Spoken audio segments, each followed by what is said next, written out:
Yang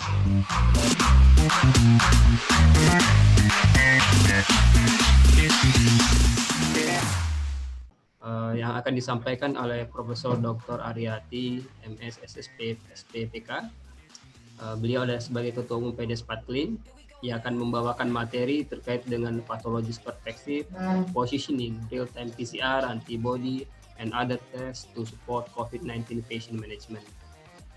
Prof. Aryati saat ini lagi berada di Surabaya, tidak berada di Menara Salemba, Greater Jakarta Prodia saat ini, di mana kami live. Prof. Aryati saat ini sebagai Ketua PDS Patlin, lulusan tulen dari UNAIR, S1, S2, S3, dan konsultan penyakit infeksi hingga menjadi guru besar di UNAIR, semuanya di UNAIR. Saat ini Prof. Aryati sebagai Ketua PDS Patlin dan menjabat sangat banyak sekali aktivitas, dan kita sangat bersyukur hari ini beliau menyempatkan waktu untuk hadir di depan rekan-rekan ATLM seluruh Indonesia. Terima kasih Pak Misbar. Kembali selamat pagi teman-teman semua yang ada di dalam acara webinar ini. Assalamualaikum warahmatullahi wabarakatuh.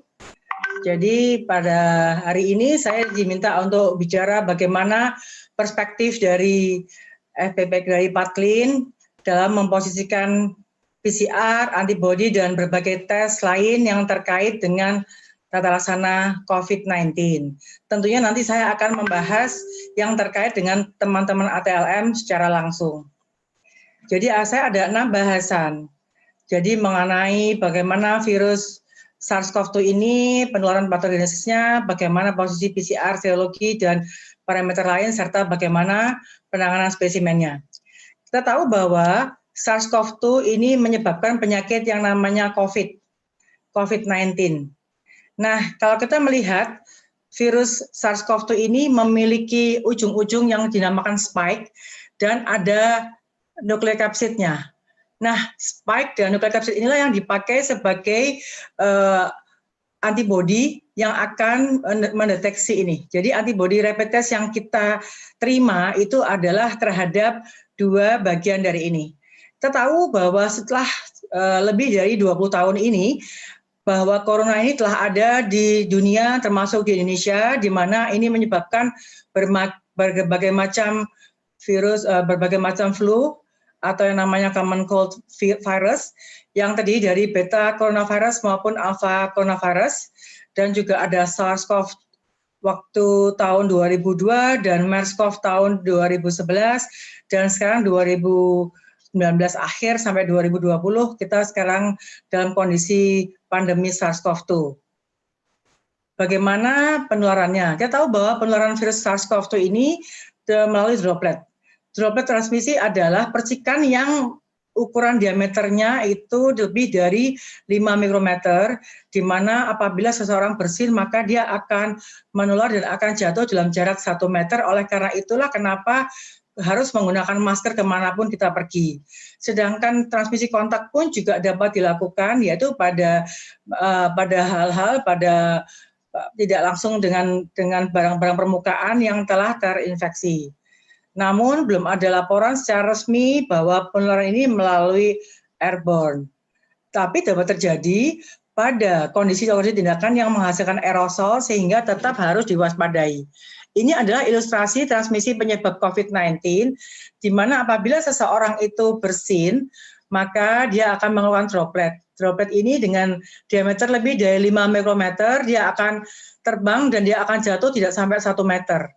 Tetapi pada beberapa keadaan di mana dapat terbentuk aerosol tadi, dia akan terbentuk sebagai droplet nuklei dengan diameter di bawah atau sama dengan 5 mikrometer, di mana dapat terbang lebih dari 1 meter. Oleh karena itulah ini yang dikatakan sebagai airborne. Apabila airborne droplet maupun kontak tadi langsung maupun tidak langsung mengenai seseorang yang rentan, maka tentu orang itu akan terpapar, akan terinfeksi dengan berbagai gradasi gejalanya. Apakah kemungkinan penularan lewat cairan tubuh yang lain? Ini ada berbagai referensi, baik Wang Sang Tan maupun Lescure dikatakan bahwa terdapat RNA virus di dalam darah itu di bawah 1%. Sedangkan juga dapat dijumpai pada feses dan terdapat virus RNA virus pada 29% dari feses. Dan bagaimana juga di dalam darah ada penelitian yang mengatakan terdapat daripada beberapa pasien dan kita lihat ini adalah suatu RNA. Jadi tidak ada yang menjamin apakah ini virus yang hidup. Jadi belum ada penelitian secara langsung yang mengatakan bahwa ini adalah virus hidup yang mencemari, yang menularkan secara langsung. Ini adalah referensi yang saya dapatkan bahwa spesimen yang kita pakai bisa berupa bal, bisa berupa alveolar lavas atau respiratory nasopharynx swab yang selama ini kita lakukan.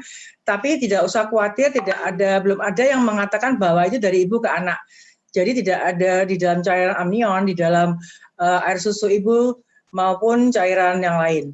Nah, sedangkan saliva atau air liur maupun feses dapat terdeteksi adanya SARS-CoV-2 ini, walaupun ini masih dalam penelitian, artinya dalam kajian lebih lanjut untuk dijadikan suatu konsensus. Jadi masih belum dijadikan suatu kesepakatan untuk pengambilan sampel saliva maupun feses.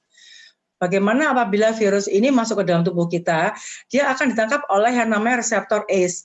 Reseptor ACE2 ini, angiotensin converting enzyme 2, ini terdapat di mana saja, ada di paru-paru, ada di esophagus, ada di usus, ada di jantung, ada di ginjal, di kandung kemih. Jadi oleh karena itu ada yang keluhannya diare ya dan sebagainya. Itulah oleh karena itu kita baru harus berhati-hati untuk penyebaran COVID ini. Nah, ini adalah kita lihat bahwa apabila seseorang terinfeksi COVID itu, maka respon fase pertama adalah virus itu terdapat di dalam tubuh kita pada stadium yang awal, di mana pada saat itu pasien mungkin baru batuk-batuk, mungkin diare ya, seperti tadi yang kita tahu bahwa ACE2 itu ada juga di usus, dan pada saat itu yang paling penting adalah kita memeriksa yang namanya darah lengkap, darah perifer lengkap atau yang namanya complete blood count atau full blood count atau hematologi lengkap.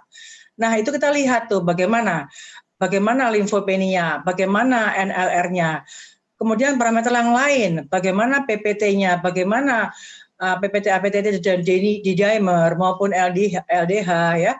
Kemudian tahapan berikutnya maka akan mulai terjadi ke paru-paru di mana terjadi sesak nafas. Saat itu di lab itu butuh pemeriksaan yang namanya analisis gas darah di mana pasien terjadi hipoksia. Dan dalam hal ini pun juga mulai dapat diperiksa pemantauannya yaitu liver function test, renal function test, SGT akan meningkat namun procalcitonin tetap normal ataupun tetap normal. Nah, oleh karena itu apabila procalcitoninnya meningkat, saya malah curiga ini suatu infeksi virus ditambahin dengan koinfeksi bakterial. Pada stadium yang lanjut, yang dikatakan saat yang hiperinflamasi, terjadi badai sitokin, di mana pasien akan menjadi lebih berat kondisinya, maka akan menjadi shock dan bisa terjadi kegagalan jantung dan dapat meninggal. Sebelum ini dalam beberapa hari terakhir akan terjadi peningkatan CRP yang tajam, D-dimer yang akan sangat tajam, dan berbagai marker yang lain.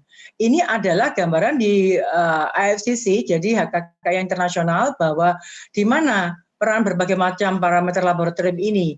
Apabila seseorang terinfeksi, kalau di sana di luar negeri mungkin mereka sudah memiliki RT-PCR yang mudah diakses. Kalau di sini kita tahu bahwa di minggu-minggu ini sekarang masih belum banyak PCR yang bisa dilakukan sehingga masih terjadi antrian yang cukup panjang sehingga waktu untuk melaporkan hasilnya pun jadi sangat panjang. Ada yang sampai dikatakan beberapa teman di daerah sampai 8 hari menunggunya. Nah, oleh karena itu di sini akan terjadi diagnosisnya merupakan kombinasi tidak hanya PCR tetapi juga dengan rapid test dan pemeriksaan laboratorium yang tadi saya sampaikan di depan, hematologi dasar. Tetapi di mana tempat untuk epidemiologi, tempat rapid test bisa digunakan kalau di kita, di Indonesia, kita kombinasikan dengan diagnosis dan dapat juga dipakai untuk screening, nanti akan kita lihat di belakang, dan juga untuk epidemiologi. Sekarang kita lihat bagaimana tingkat kepercayaannya. Tentu apabila seseorang itu terinfeksi apapun, virus ataupun patogen apapun, maka kalau didapatkan hasil yang positif dia tumbuh di dalam kultur, tentu itu apalagi dapat dipercaya. Tapi kita tahu bahwa tidak mungkin kita melakukan hal ini untuk virus SARS-CoV-2 ini. Sedangkan saya saja mengerjakan 15 tahun yang lalu itu menggunakan kultur di Jepang itu membutuhkan waktu sampai 4 minggu untuk bisa positif, 2 sampai 4 minggu. Nah, karena tidak ada, maka kita turun ke bawah lagi, yaitu PCR, molekuler menggunakan PCR, ya, kemudian kita lihat RNA-nya. Tapi kalau tidak bisa juga, kita lihatlah yang deteksi antigen. Deteksi antigen ini beberapa kit sudah masuk ke Indonesia. Namun yang lebih terkenal adalah yang lebih bawahnya lagi, yaitu antibody. Kalau melihat ini tentu dari akses untuk mendapatkannya, lebih mudah mendapatkan yang antibody, rapid test antibody, dibandingkan kita mendapatkan yang PCR, apalagi yang kultur. Jadi teman-teman tolong diperhatikan bahwa confidence levelnya adalah antibody itu tidaklah tinggi. Nah, ini adalah target gen yang kita gunakan untuk menggunakan RT-PCR. Jadi kalau teman-teman tadi yang dikatakan oleh Pak Widodo tetap update ya teman-teman ATLM. Jadi ada berbagai macam target ini yang telah saya sampaikan. Apakah ini dari N, apakah dari envelope, apakah dari RDRP yang spesifik, ORF1AB, dan sebagainya. Kalau kita melakukan pemilihan jenis sampel, ini ada referensi yang mengatakan bahwa dari BAL tentu sangat tinggi positivitasnya, dari sputum dan kemudian sebetulnya dari nasofaring itu lebih rendah dan lebih rendah lagi yang dari orofaring. Tetapi kalau kita bisa menggunakan itu bersama-sama, semua sampel tadi bersama-sama tentu akan meningkatkan sensitivitasnya. Cuman kan saat ini belum tersedia dan tentu kita tahu bahwa sampel-sampel yang masuk ke Indonesia atau paket-paket dari PCR yang masuk ke Indonesia itu ada beberapa dan ada yang beberapa dilengkapi dan ada juga yang tidak, yaitu dengan menggunakan satu swab saja dan satu VTM untuk satu macam tes PCR yang harus dilakukan. Ini adalah saya kira skematis dari PCR, yaitu dari RNA diubah dulu menjadi DNA, diamplifikasi tergantung mau 30 atau 40 cycle, di mana kita bisa lihat bahwa apabila PCR yang real time, kita bisa melihat city value-nya yang tanda petik bisa mewakili semacam yang namanya kuantifikasi tapi tanda petik kuantifikasi, tidak kuantifikasi murni dari city value-nya. Nah, ini adalah pengambilan orofaring. Tadi saya telah mendengarkan bahwa banyak pertanyaan tentang ini.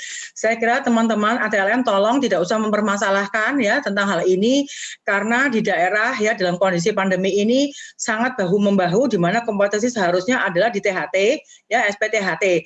Tetapi tentu juga karena keterbatasan itu, kami pun teman-teman Patklin sudah juga turun tangan semua pengambilan sampel bersama-sama dengan dokter umum, dengan teman-teman analis ATLM di seluruh Indonesia. Jadi sudah banyak nih teman-teman ATLM yang mengambil bersama-sama teman-teman FPPK, teman dokter umum, ya baik THT. Jadi saya kira mungkin hal ini dalam kondisi seperti tolong jangan terlalu dipermasalahkan. Ayo ya harus mau bersama-sama. Nah kita lihat ini adalah VTM-nya di mana satu VTM bisa digunakan dua-duanya, yaitu nasofaring maupun orofaring.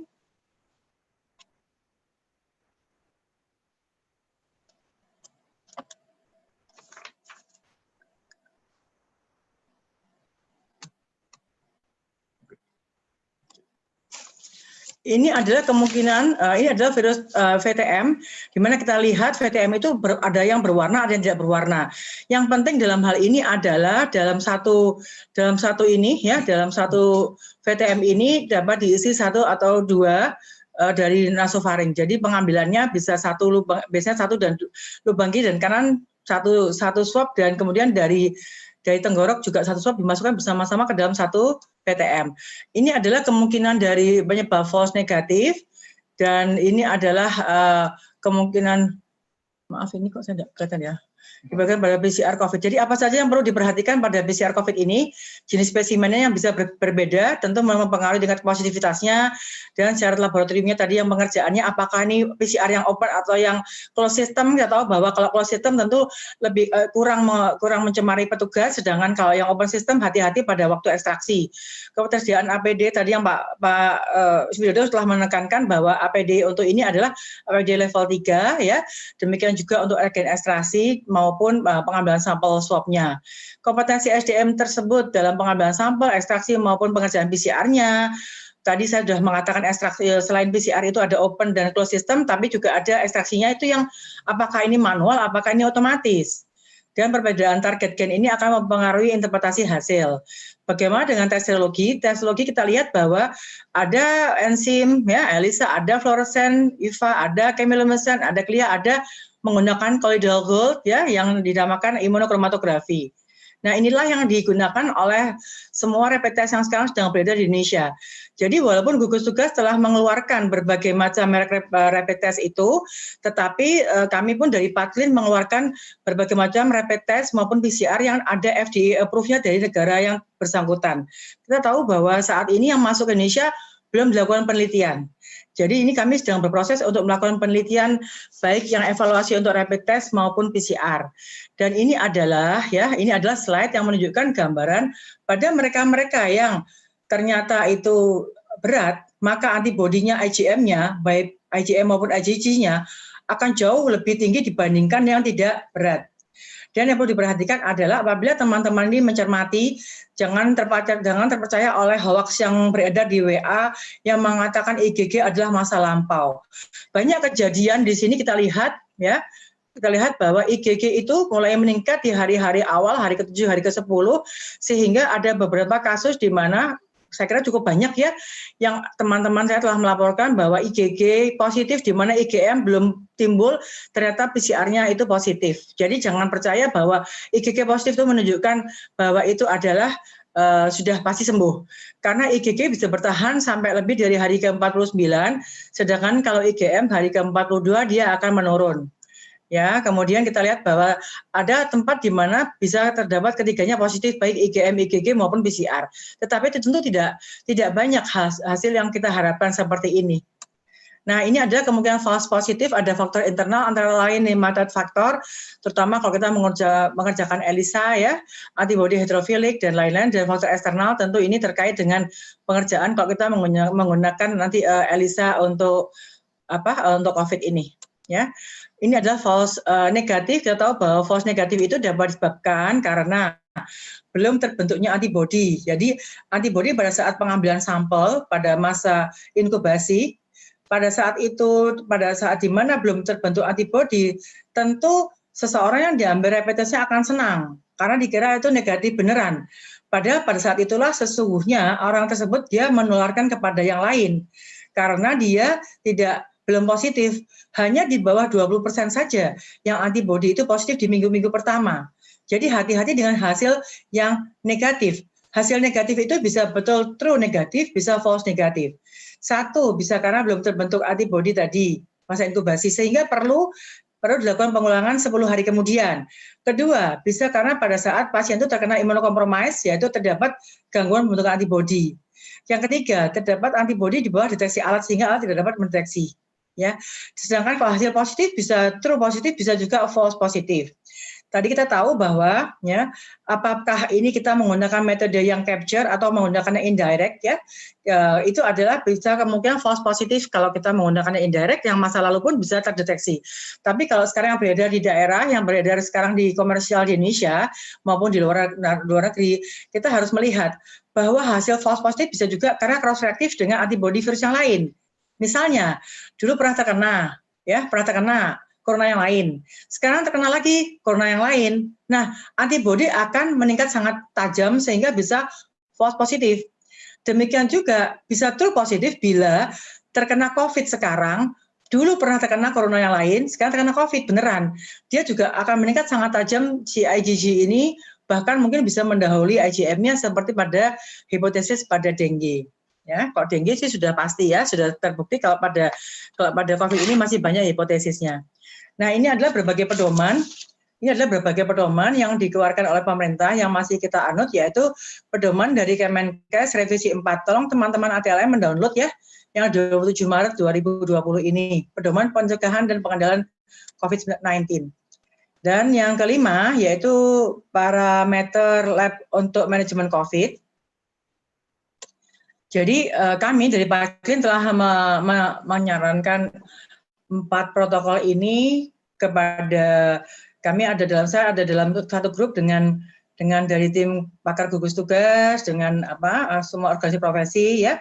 Jadi ini akan dibuat suatu pedoman nasional di mana akan dikeluarkan suatu pedoman nasional, dan di dalamnya saya menyarankan bahwa kami ada screening, diagnosis, pemantauan, dan surveillance. Karena kita semua di laboratorium, jadi mungkin teman-teman ini bisa melihat nih ya, teman-teman ATLM, apa aja sih screening ini ya. Screening itu adalah hematologi ya. Hematologi itu kita lihat bahwa ada leukositnya gimana ya, HB-nya gimana, apakah ini anemia yang mana ya. Kalau bisa dengan hubungan yang baik dengan teman SPPK. Saya sering menentir teman-teman analis nih, teman-teman ATLM, ayo tak terangin ya, bagaimana nih anemia yang mana nih, apakah yang hipokromikrositer kah, ke anemia defisit besi atau karena suatu hemolisis ya. Nah itu, misalnya leukositosis, apakah leukositosisnya itu karena leukosit karena bakteri, atau mungkin ini juga bisa misalnya dari COVID ada plus infeksi bakterial, lihatlah misalnya image chronocyte-nya, Leviev-nya, dan lain-lain. Dan khusus untuk COVID ini, lihatlah limfosit absolutnya, dan NLR-nya lebih dari 3,13, sedangkan CRP yang lebih dari 10 menunjukkan adanya inflamasi, dan apabila PCR belum tersedia, maka kita bisa menggunakan rapid test antibody tentu dengan syarat dan ketentuan berlaku. Jadi artinya kemarin kalau teman-teman mengikuti saya melakukan webinar kemarin hari Sabtu, bahwa dengan Persi, dengan Adinkes, dan dengan tim pakar gugus tugas itu, jadi kami sudah menerapkan bahwa tentu itu harus dilaporkan ya, informed consent dilakukan di masing-masing tempat lab tadi, kemudian dilaporkan ke dinas kesehatan, dan pasien harus diberitahu, harus dilakukan pengulangan 2 kali kalau negatif, dan kalau positif harus dilakukan PCR. Untuk diagnosis kita tahu bahwa dilakukan pemeriksaan hematologi yang tadi ya, CRP, dengan kombinasi baik PCR maupun rapid test antibody. Tadi telah saya terangkan di depan kapan bisa terjadi PCR masih negatif positif antibody, atau antibody negatif PCR positif ya, dan sebagainya. Ini adalah pemantauan ya, dan surveillance contact tracing. Perubahan parameter bisa kita lihat dari awal masuk rumah sakit, perjalanan penyakit sampai klinis membaik ya. Jadi kemudian apabila kemudian limfosit absolut menjadi normal, NLR-nya tadinya derajat tinggi menjadi kembali normal, tentu ingin menunjukkan klinis akan membaik. Nah, ini adalah usulan dari alur screening dari PATCLIN, yaitu baik OTG, ODP maupun PDP, yaitu apabila kita lengkapi dengan lab hematologi, kemudian bila tidak tersedia PCR, maka kita bisa melakukan rapid test tadi yang saya katakan 2 kali, namun kemudian bila positif rapid testnya, maka harus dilakukan PCR, dan ini pun juga harus 2 kali, maaf ini kurang, harusnya 2 kali. Jadi kemudian bagaimana kriteria pulangnya, saat ini hanya 2 kali swab PCR, padahal ada beberapa kasus ternyata pulang masih sesak dan akhirnya pasien meninggal. Jadi oleh karena itu saya pikir ini harus digunakan ini. Jadi klinisnya, labnya harus diperhatikan, dan juga radiologis apabila sesak harus lihat chest X-ray atau CT scan. Nah, bagaimana NLR? Kita lihat bahwa NLR lebih dari 3,13, hati-hati, apalagi bila usianya lebih dari 50 tahun seperti saya ini ya. Nah, berbagai cut-off NLR, kalau ada yang kepengen tahu, kalau cut-off-nya itu lebih dari 6,2, tentu sensinya akan sangat tinggi, 91%. Nah, ini bagaimana tata laksana pada pasien yang terkonfirmasi. Jadi pemerintah sekarang kita akan menggunakan protokol tata laksana dari 5 perhimpunan, di mana saya hanya mencantumkan yang terkait dengan lab-nya. Jadi OTG gejala ringan tidak dilakukan pemeriksaan laboratorium, sedangkan sedang dan berat dilakukan pemeriksaan laboratorium, yaitu mulai dari darah lengkap tadi ya, darah perifer lengkap, CBC, CRP ya, dan selanjutnya. Demikian juga untuk gejala berat kita perlu pemeriksaan D-dimer berkala ya, serial ya, ini serial, kemudian analisa gas darah dan sebagainya. Demikian juga CBC atau darah lengkap harus dilakukan serial. Demikian juga untuk yang belum terkonfirmasi.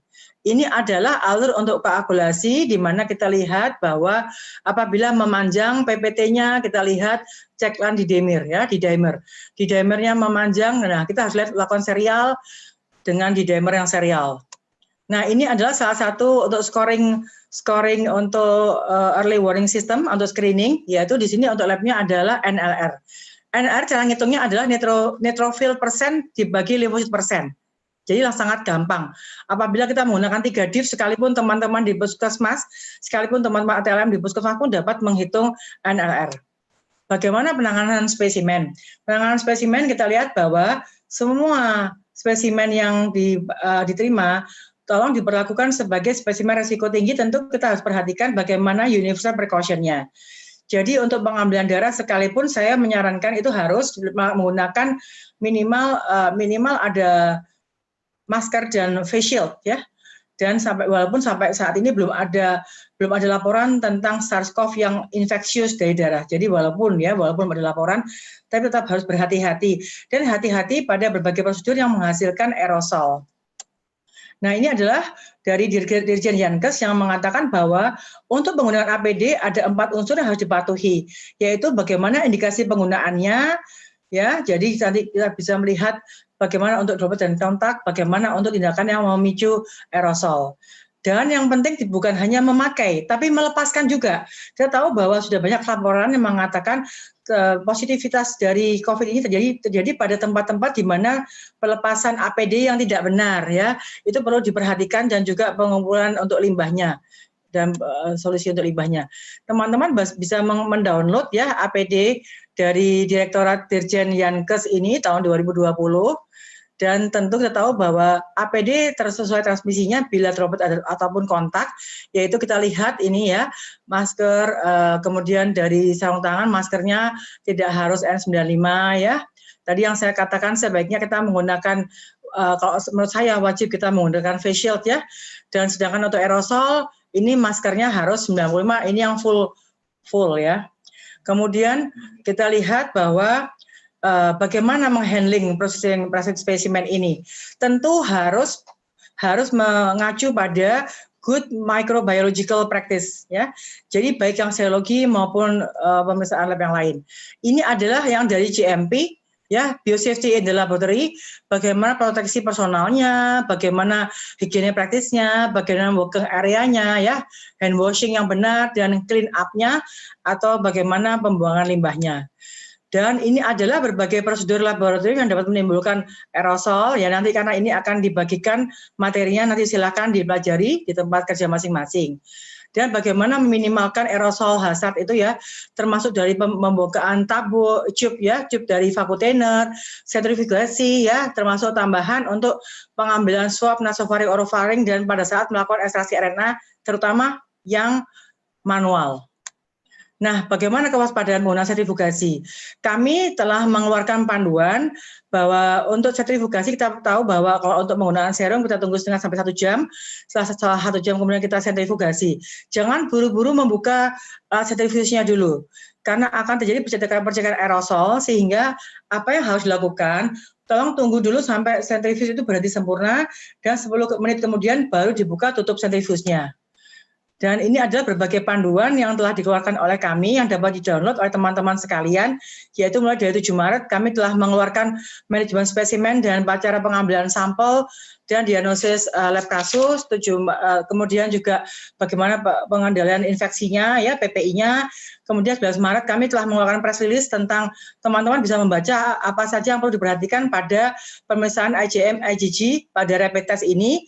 Dan kemudian kami juga telah mengeluarkan alur dan panduan tata laksana serta serologi yang telah terdaftar. Jadi tadi yang Pak Wid mengatakan tolong lihat nih rapid test apa saja. Jadi tolong teman-teman bisa melihat dari panduan Parklit ini, kami telah menyarikan berbagai macam rapid test yang telah FDA approve, yang telah diteliti di negara masing-masing. Sedangkan yang di Indonesia kami sekarang sedang berproses. Oleh karena itu, dan demikian juga untuk panduan TCM. Oleh karena itu teman-teman dapat mendownload dari email infocom.pdspaktin29 ini ya, dari Facebook, dari website kami pdspaktin.or.id, dan semuanya ini YouTube, Instagram, dan lain-lain. Teman-teman bisa mengakses semua panduan, tidak hanya panduan ya, semua berita apapun yang terkait dengan ini, dan semua webinar yang telah kami adakan. Ya, itu bisa didengarkan di situ, misalnya supaya lebih paham lagi daripada hanya mendengarkan setengah jam saya di sini.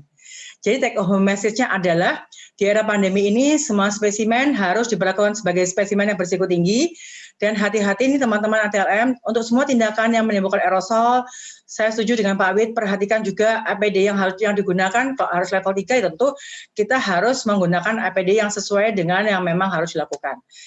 Sebelum saya ucapkan terima kasih, saya kembali mengingatkan kita bersama-sama dengan pemerintah yang sekarang sudah menerapkan PSBB ini ya, putuskan transmisi COVID ini ya dengan hand hygiene, kebersihan tangan, bukan sekedar cuci tangan saja, tapi kebersihan tangan, physical distancing, etika batuk, masker kemana-mana, jaga stamina, dan wassalamualaikum warahmatullahi wabarakatuh. Terima kasih.